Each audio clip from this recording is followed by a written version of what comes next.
Okay, so ito yung ating sunod na tutorial.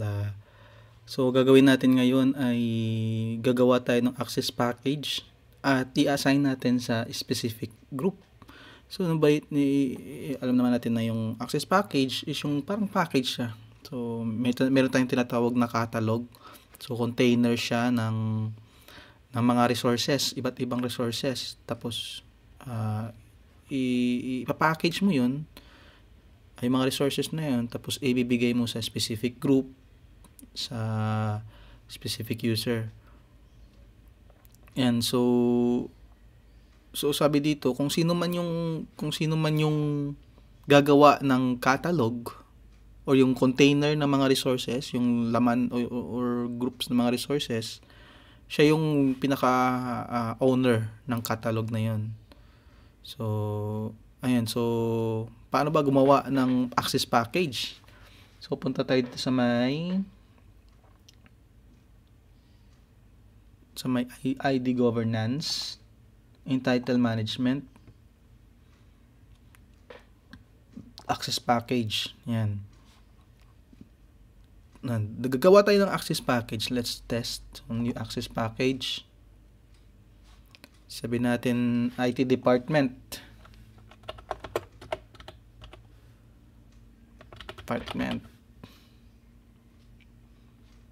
Yan. So, yan. Pwede tayong gumawa dito ng catalog. Sabihin natin IT catalog. So, enabled. Yes. Enabled for external users. Wag na lang muna. Sorry.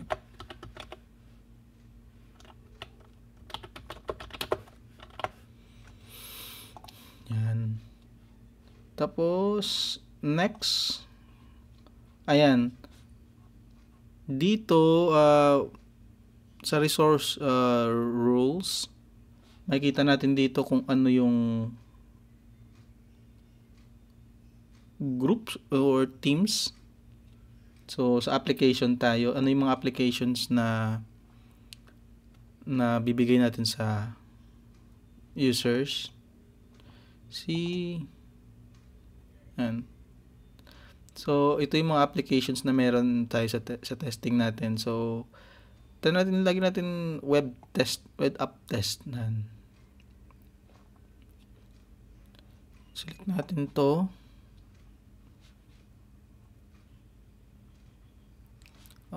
Pwede tayong see all groups. Pwede natin ilagay natin sila sa systems engineer na group. Yan. So, yan. So, dito kanina sa web app test, anong role nila? So, default access na lang natin. Ito, member. Yan. So, ibig sabihin, kapag binigay natin sa group itong access package na ito, meron sila mga ganitong role sa specific app and sa specific groups. Ayan. So, next. So, users who can request access. So, users in your directory. Ayan. So, specific users in groups. Or, pwede tayo na, ayan, so, ito yung mas maganda. Huwag tayo mag-all member lagi kasi lahat ng mga members or all users. So, dito tayo lagi. Specific users, sino yung mga users na yun? Yan. So, ito kasing ito yung group kanina. So, for example, bigyan natin ng access itong si Marilu. Ayan. So, check muna natin si Marilu. Kung meron na siyang ganitong access. Ayan. So, chinek natin si Marilu. Wala siyang access sa web app test. Ang group niya, overview, tingnan natin.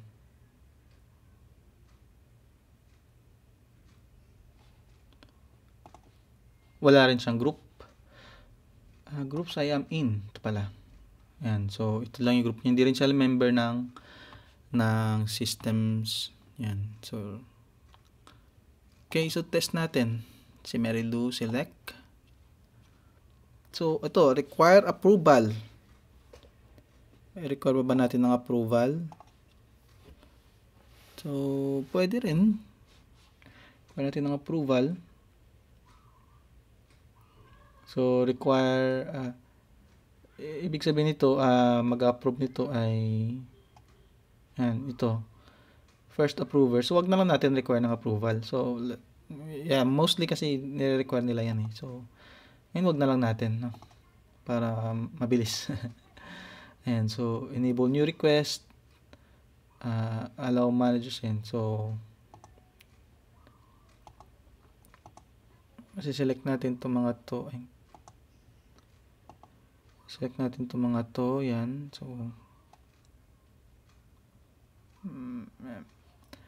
okay. So, wag na lang natin request approval para matest lang natin yung ating access package. Next,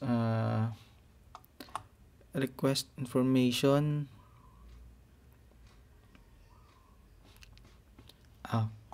May kalimutan nata ako dito. Email notification. So, mas maganda merong email notification, no? Yan. Allow managers. Ito sa ano to eh. Subscription. Wala akong subscription. So, yan. Next lang natin to.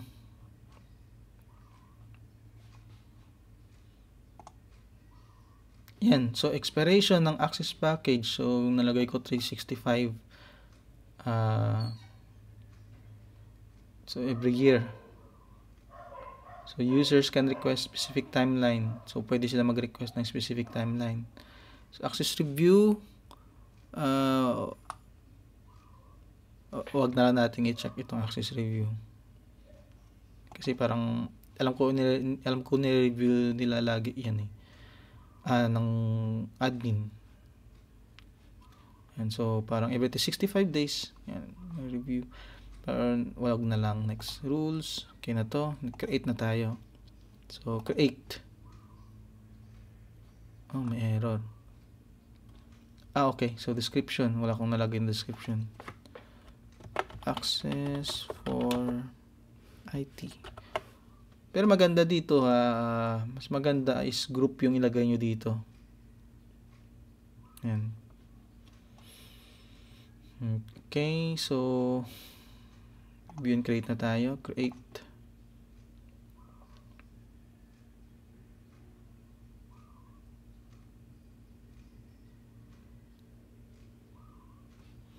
Yan. So, ito yung portal link.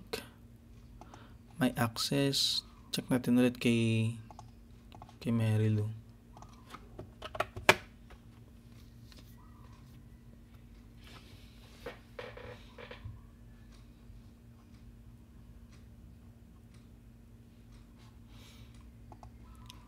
Yan. So, ito na yung kay Mary Lou.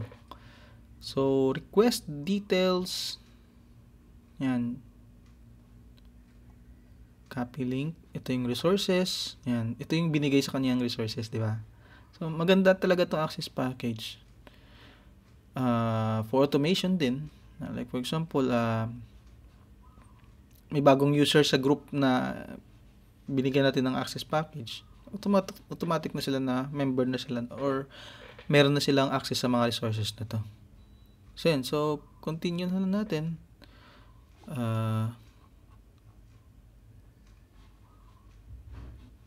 Details. Ito yung mga link ng ganun. Continue. Tapos, pwede tayo mag-request, di ba? So, kasi 65 days yun eh. Nakalagay dun eh. So, pwede pa nating habaan. 2 years, ganun. Pwede mag-request. Tapos, yan. I-approve lang yan ng owner. So, continue natin. Provide, I am an IT.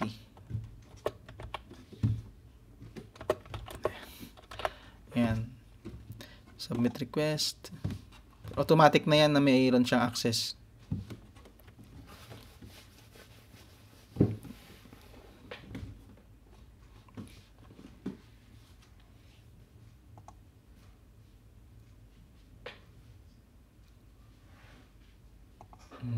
So, there are no pending approvals. So, automatic na siya kasing may access. And overview, access package. Yan, active na. Yan. Pwede mo mong remove kung ayaw mong...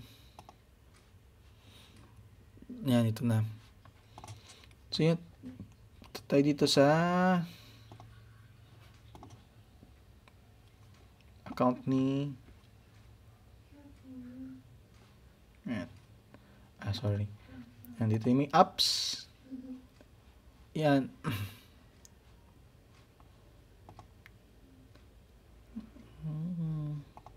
Sa group nga.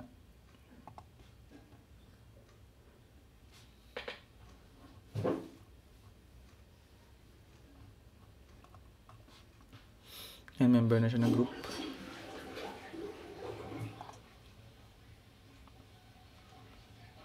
Hindi ko alam kung bakit nang. And so basically automatic na siya naging member ng group.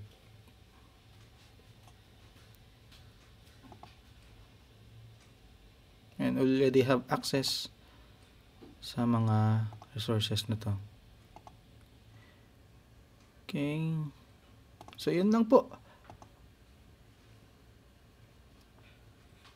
And hope na may natutunan kayo. Thank you.